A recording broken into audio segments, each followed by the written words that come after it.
জনগণে দেখা হতো পদ্মা সেতু 20,000 কোটি টাকার সেতু, যেটা 40,000 কোটি টাকা দিয়ে বানিয়ে একটা সিম্বল অফ অ্যারোগেন্স।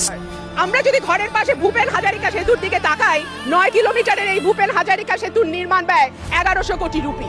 অর্থাৎ ভারতে একটা পদ্মা সেতুর নির্মাণ ব্যয় দিয়ে 30টা ভূপেন হাজারিকা সেতু নির্মাণ সম্ভব। আমরা যদি ভারতের কাচ্চি দরগা থেকে বিদুপুর পর্যন্ত গঙ্গা নদীর উপরে যে সেতু নির্মিত হচ্ছে 10 কিলোমিটারের 6 লেন বিশিষ্ট, সেই সেতুর খরচ হচ্ছে 3000 কোটি টাকা।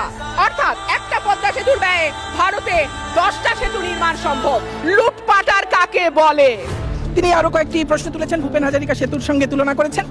ভূপেন হাজারিকা সেতু আর এই সেতুর মধ্যে আকাশ পাতাল তফাৎ। ভূপেন হাজারিকা সেতুর পাইল লোড মাত্র 60 টন, পদ্মা সেতুর পাইল লোড 8200 টন। ভারতের ওই সেতুর এক একটি পিলার 120 টনের, পদ্মা সেতুর একটি পিলার 50,000 টনের। সেই হিসেবে ওই সেতুর 133 গুণ বেশি শক্তিশালী এই সেতু। বিশ্বের আর কোথাও সেতু তৈরিতে পদ্মা নদীর মতো এত তলদেশে গিয়ে পাইল গাঁথতে হয়নি। পদ্মা সেতুর মতো এত স্রোতস্বিনী নদীর উপর বিশ্বে সেতু হয়েছে মাত্র একটি। এই অনন্য বৈশিষ্ট্যের কারণেই এটি বিশ্বের অন্যতম ব্যতিক্রমী সেতু, এবং আমাজন নদীর পরেই বিশ্বে বাংলাদেশের পদ্মা নদীর অবস্থান খরস্রোতার দিক থেকে, তার উপর দিয়ে এই সেতুটি করা হয়েছে।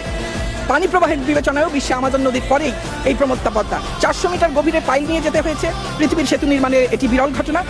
একটু আগেই বলেছি, এক একটি পাইলের ওজন 8200 টন, এবং পাইল এত গভীরে যাচ্ছে যে ভেতরে এটি 40 তলা ভবনের সমান হবে। আমাকে 1 মিনিট দেবেন বা 30 সেকেন্ড।